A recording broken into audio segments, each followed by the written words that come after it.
Olá pessoal, tudo bem? Voltamos com Isso é Política, mais um assunto aí onde debatemos a parte da política, e a gente sempre gosta de lembrar, não é questão política partidária, e sim trazendo assuntos pertinentes, claro, envolvendo a política. Né? E comigo, como acontece sempre, professor Sérgio Saturnino, obrigado mais uma vez pela sua participação. Eu me sinto lisonjeado de estar aqui com você, com todas as pessoas que nos acompanham e falar sobre política enquanto interpretação de ciência, interpretação de filosofia. Para nós é bastante importante, para mim em especial. Com certeza, então, vamos começar o Isso é Política.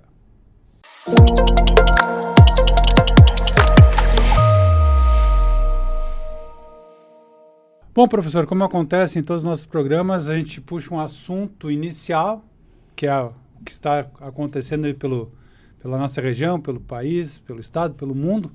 E o assunto, creio eu, um dos mais falados, tirando aquelas questões políticas que já há algum tempo vem acontecendo, é a COP. COP 30, Brasil é o país sede,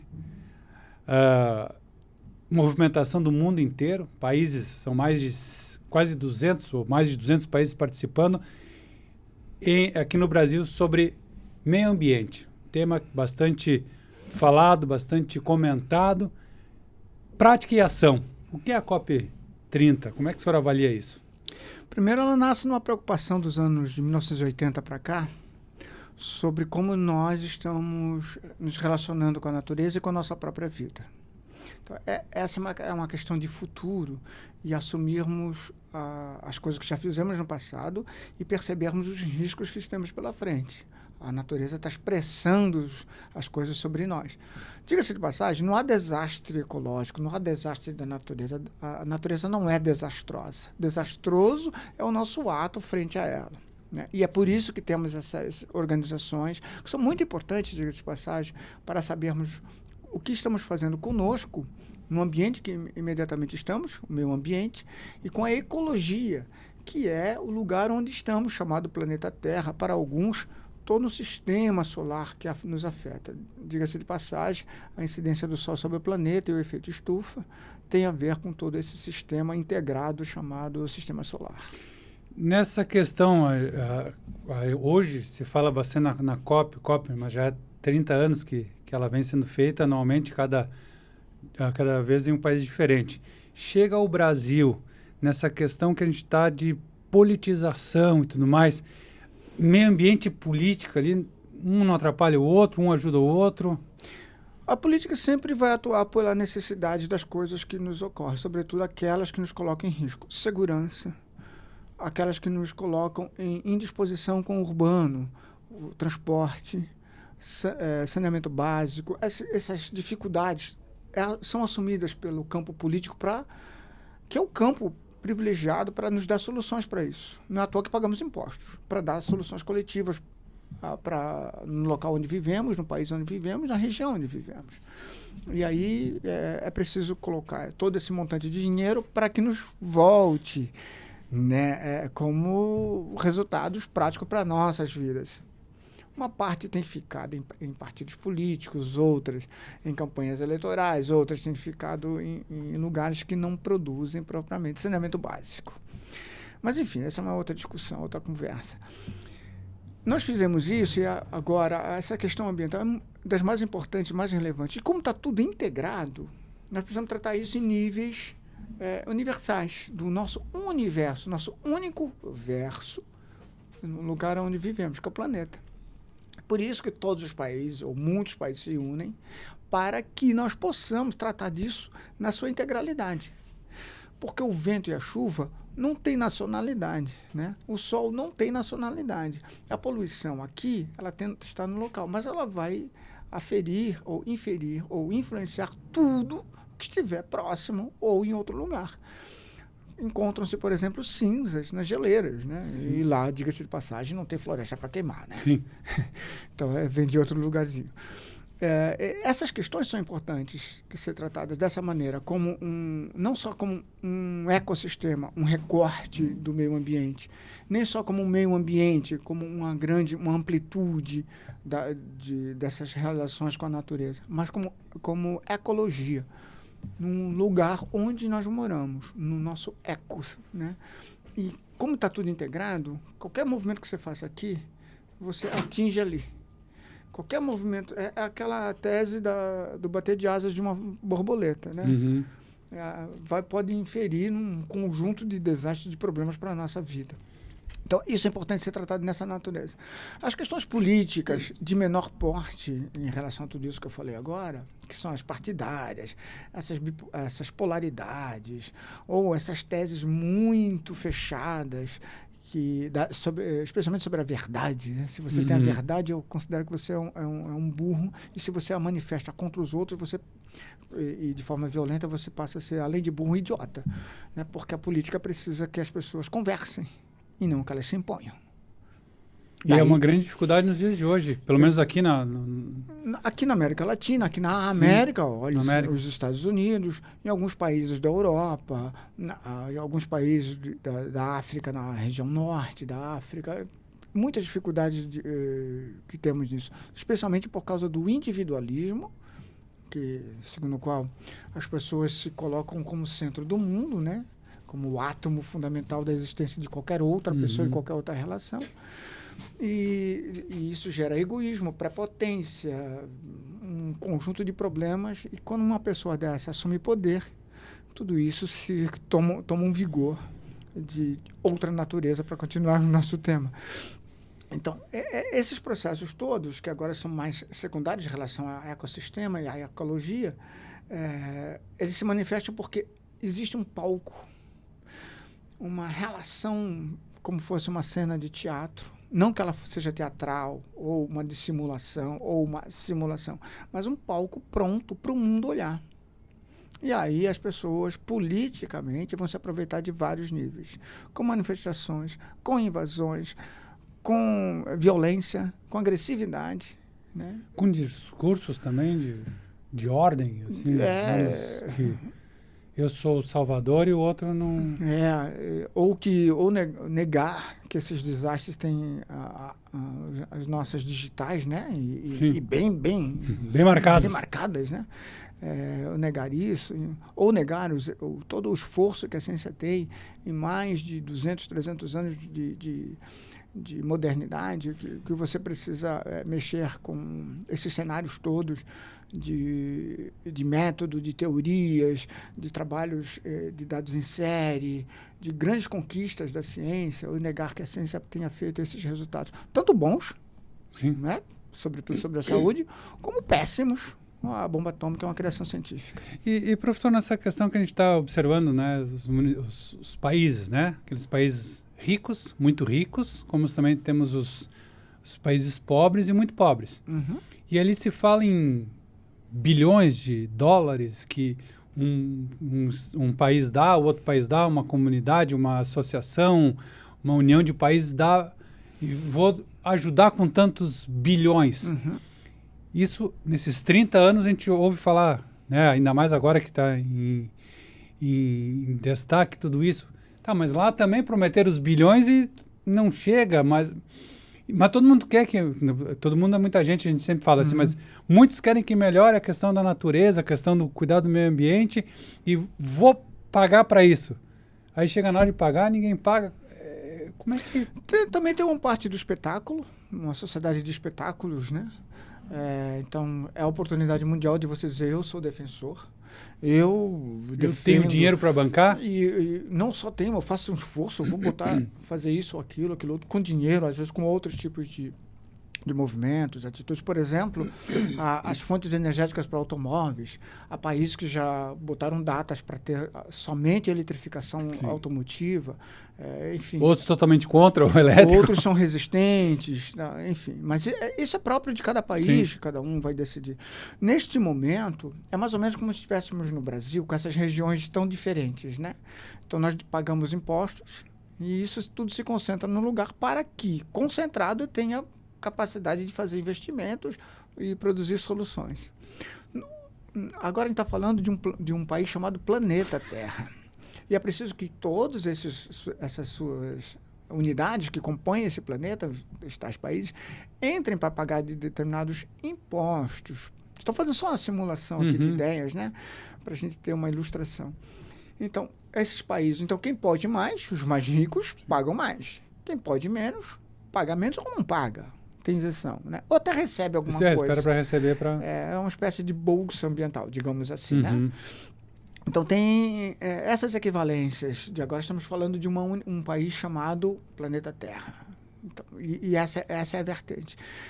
Só que esse dinheiro é de boa vontade, ele não é um imposto. E às vezes não chega, ou muitas vezes não chega. Ou chega aos poucos.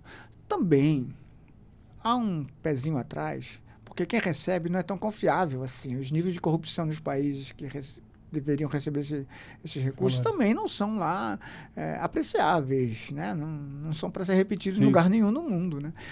Então tem essas questões todas, os níveis de controle do uso, os resultados apresentados pelo uso, são coisas que precisam estar bem definidas na hora de dizer assim, eu tenho 5 bilhões de euros para botar aqui, só que eu não vou entregar e você vai fazer o que quiser. Agora vamos para a negociação do uso. Sim.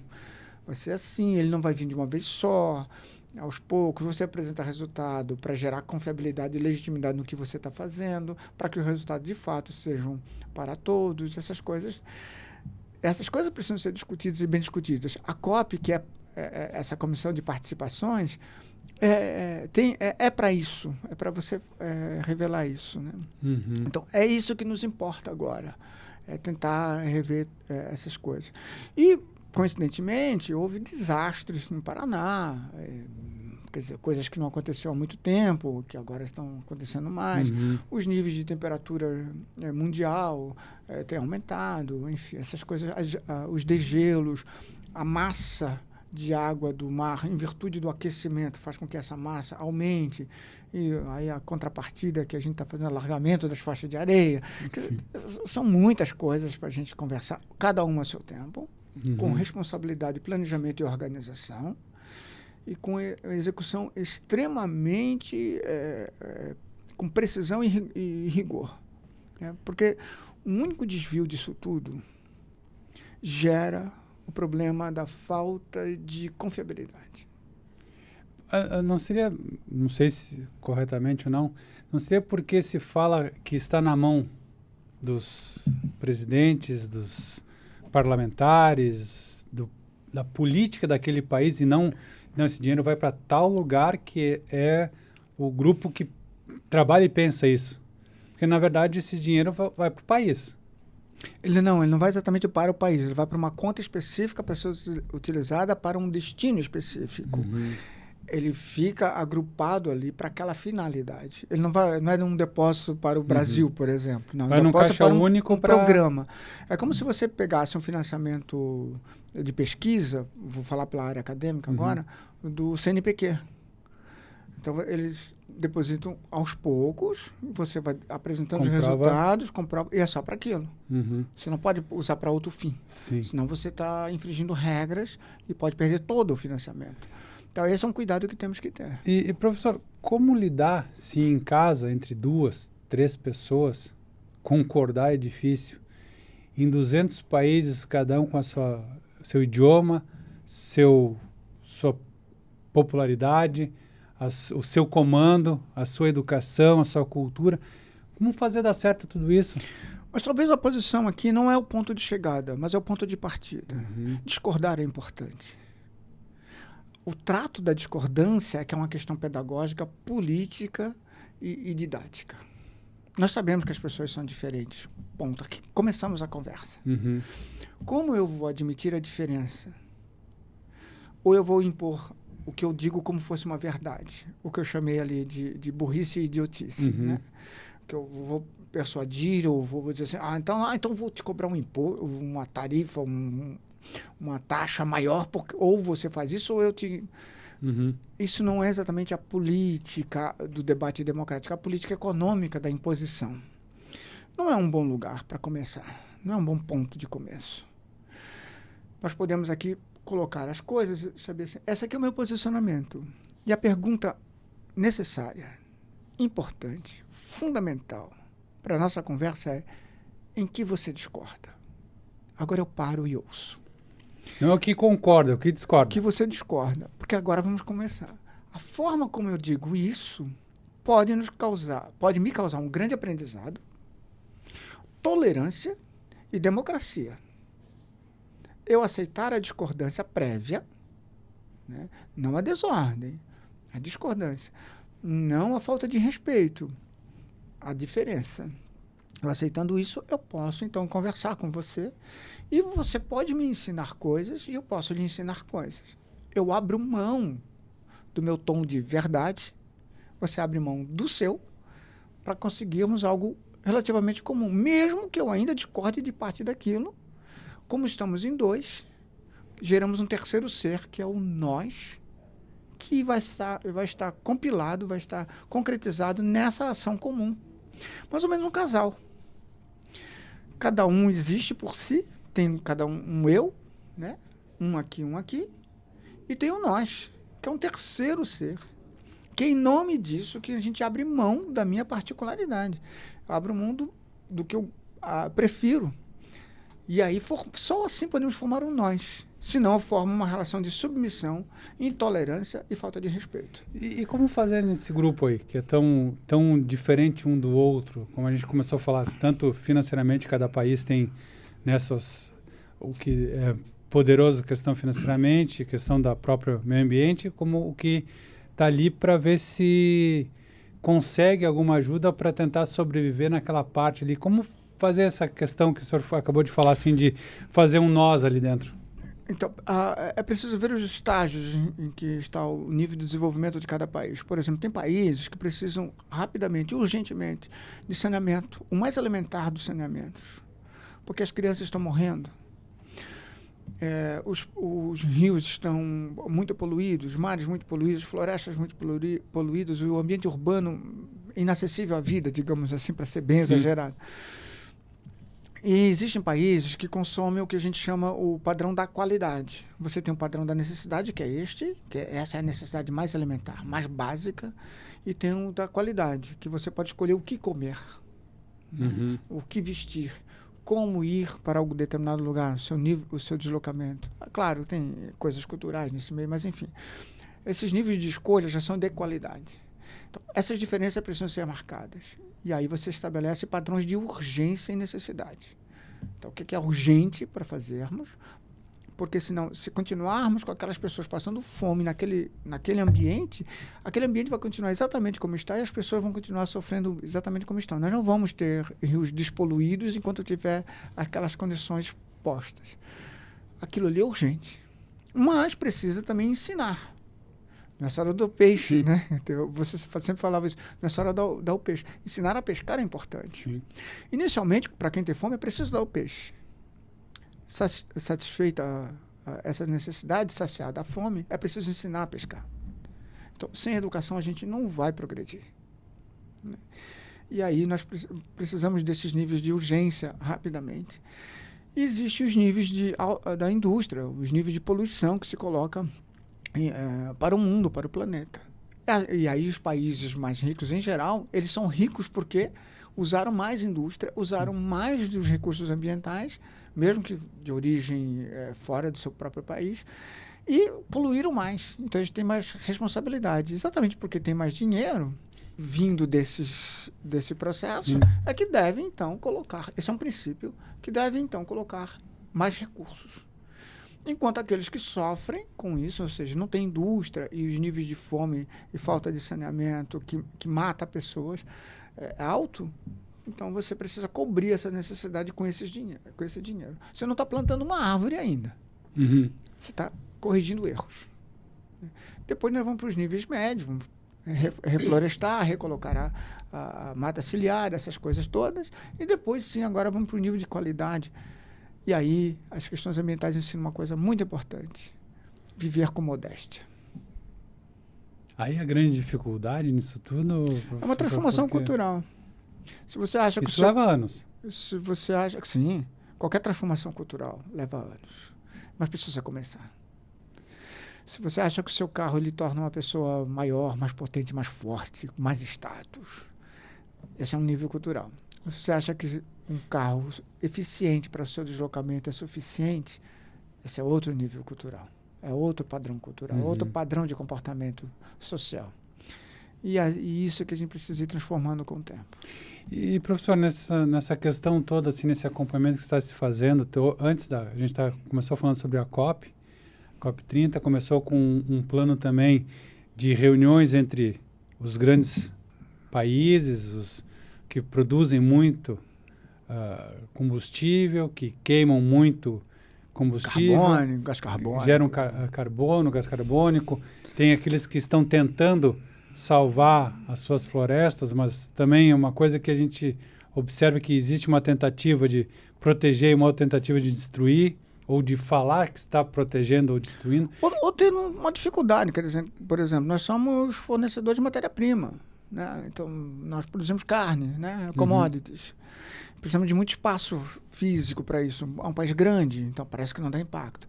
Mas, ao mesmo tempo, você não pode quebrar a sua balança comercial e imaginar que isso se faz, sei lá, bota um gado em cima do outro. Não, Sim. você espalha ele, né? Sim. Então, como é que você resolve esse problema, né, desse impacto? Porque o bichinho lá pisando, ele não tem culpa disso não, né? Mas pisando ali, faz com que não nasça quase nada, né? Não vai nascer quase, porque é pesado, né? Sim. A planta não resiste a tantos pisões assim. A gente não resistiria. Então, como é que você resolve um problema desse? Agora sim, nós vamos para tecnologias, nós temos a Embrapa, nós temos várias organizações voltadas para esses processos que a gente pode, inclusive, e temos aumentado a quantidade, a produção de carne, por exemplo, como commodity, em ambientes menores, né? E ao invés de a gente fazer processos mais seletivos, de outra natureza, espalhar para todo lugar e eliminar florestas, essas coisas assim. E a gente acompanha a COP, professor. A gente vê lá presidentes, primeiros ministros. Bonito, né? Não, nós vamos fazer porque assim...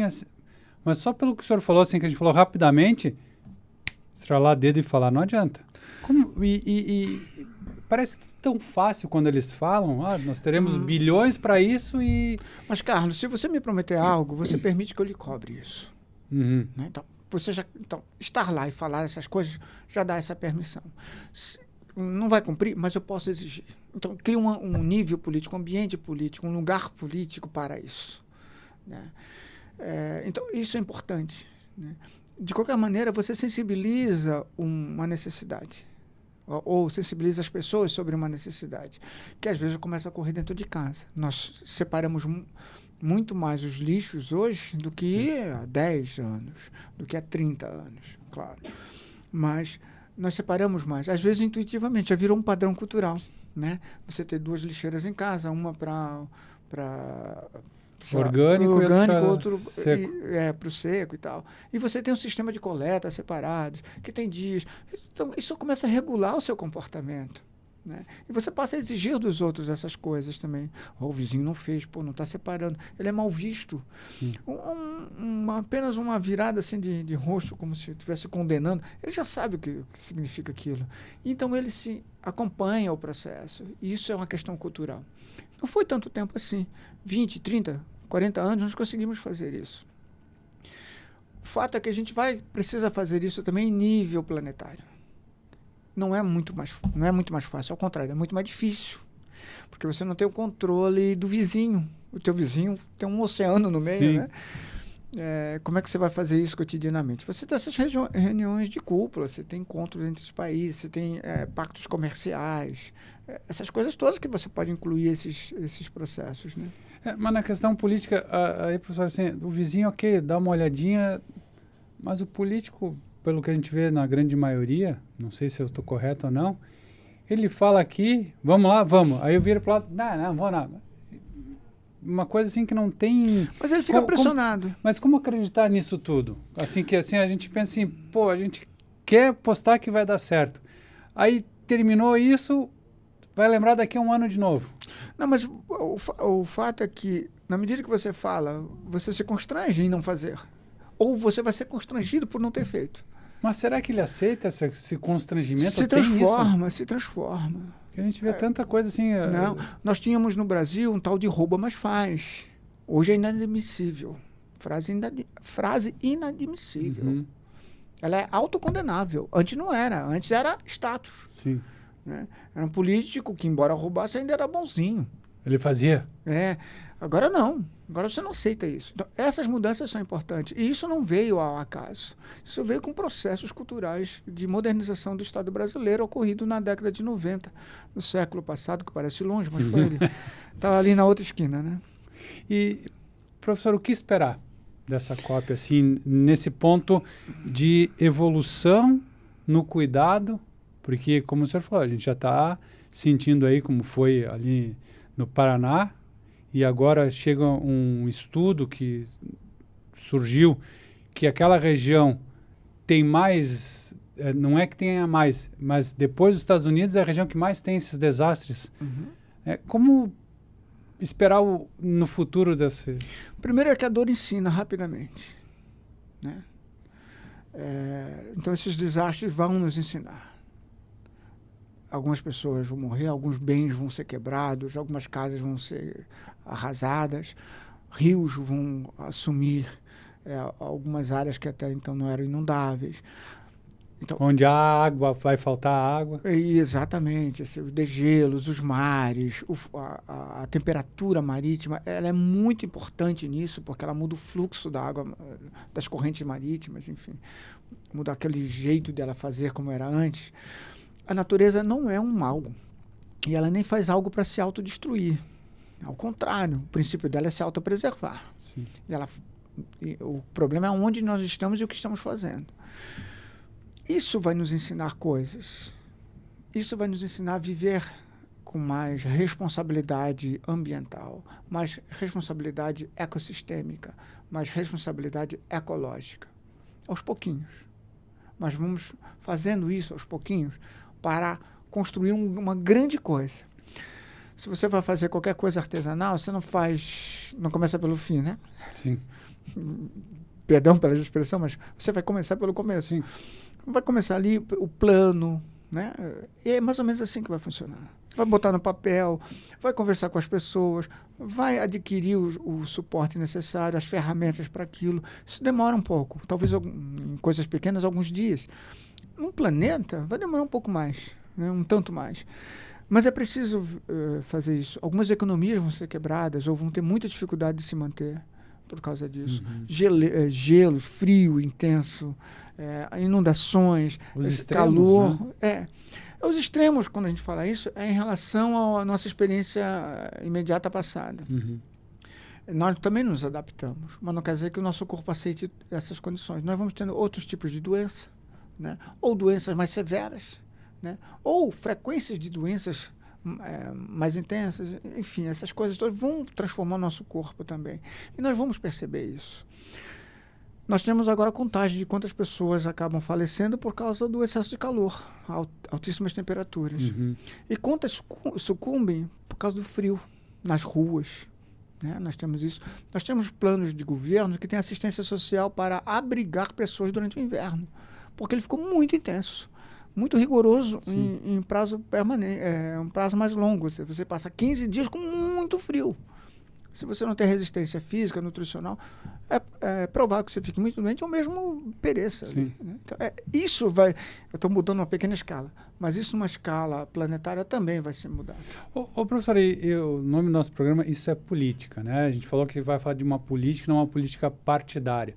Isso tudo que nós falamos até agora é a política. Porque claro, eu não estou discutindo um partido, uma ideologia, não. Estou discutindo politicamente esse crescimento do desastre ecológico, esse desmatamento ou essa busca por um melhoramento de condição. Isso é política. Estamos falando de ecologia política e de política ambiental. Estamos falando de como nos comportamos entre nós e com relação ao meio ambiente, ao ecossistema e à ecologia. Isso é política. Política a gente faz toda hora. Não é possível, não há condição de não fazer política. Quem diz que não gosta de política, é exatamente aí que começa a fazer política. Então, não é uma contradição, não é um oxímoro, não é um padrão de que possa se... o oxímoro é como se fosse algo que você fala aqui e desmente ali e retorce cá. Não é isso, não é um paradoxo, é uma essência da existência, né? É um nível mais elementar da vida. Existe política, tanto quanto você tem sede, tanto quanto você tem fome. E o Bom Dia é uma política também. É uma política da boa vizinhança, do cumprimento, de você passar a fazer o diálogo, a comunicação, a interação com os outros. E para nós, das ciências sociais, sociologia, da antropologia, da ciência política, da psicologia social, é muito importante esses processos de comunicação. Porque você pode ser agressivo no primeiro momento e você já dá o composto de toda a comunicação, ou você pode ser muito agradável e dar o composto da sua comunicação. Então você não cumprimenta de qualquer jeito, né? E a reação das pessoas vai ser equivalente ao seu cumprimento. É um assunto longo a política, professor. E outra questão, nós estamos chegando ao final de 2025, 2026, eleições nacionais. E aí sim, o que será a política, né? Que assunto para a gente debater. Vai estar ativada, né? Vai estar com muita energia, muito fluxo, né? Muitos entradas e saídas, input, output. E aí é preciso ficar atento e sensível a esses modelos. Mas, de toda maneira, o que tudo indica, a população pretende uma mudança, não de nomes somente, mas de postura. É uma conversa longa essa. Uma longa conversa, que vai ser debatida também aqui, professor, porque já aquela questão do eu não vou votar em ninguém, eu não vou comparecer no dia da eleição, falta aí quase um ano ainda, mas esse ano vai passar voando pelo jeito que está sendo esse final de ano. As coisas, o tempo passa rápido na medida em que você tem muita coisa para fazer num espaço temporal, um espaço temporal curto. Aí você tem a sensação que ele passa rápido. O tempo é sempre o mesmo. Nós aqui nos atropelamos. O segundo é o segundo sempre. O dia, em tese, tem 24 horas. Não tem 24 horas, mas em tese tem. A gente tem que fazer a correção lá do ano bissexto, né? Mas quando você faz diz assim, um ano está passando rápido, é porque nós estamos com muita coisa, muita pressão sobre as coisas a fazer. E isso faz com que você não se relacione mais com o tempo, mas com as coisas a fazer. E aí muda completamente a sensação da sua vida, né? É por isso que a gente tem necessidade de relaxar, correr, fazer alguma coisa que gosta muito, mesmo que seja só você ali e tal. Que seja parar também é uma função, né? Sim, parar com aquelas funções todas, com aquelas necessidades todas, aquela pressão do resultado o tempo inteiro, dessa parada. E nos voltarmos um pouquinho mais para nós, no sentido não do umbigo, mas da boa existência. Com certeza. Com modéstia. Voltamos na próxima, professor, com esses assuntos aí que vão ser pertinentes neste próximo ano aí. Política é pertinente à nossa vida, né?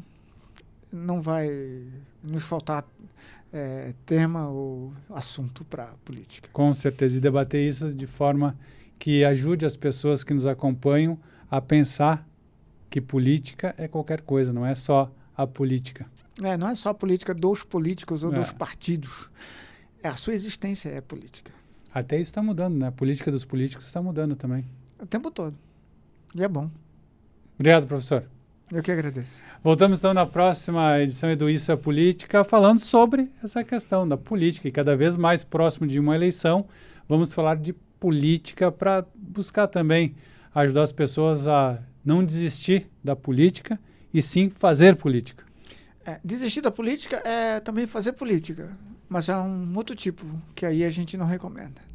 Voltamos na próxima, então. Obrigado. Obrigado, professor. Eu que agradeço.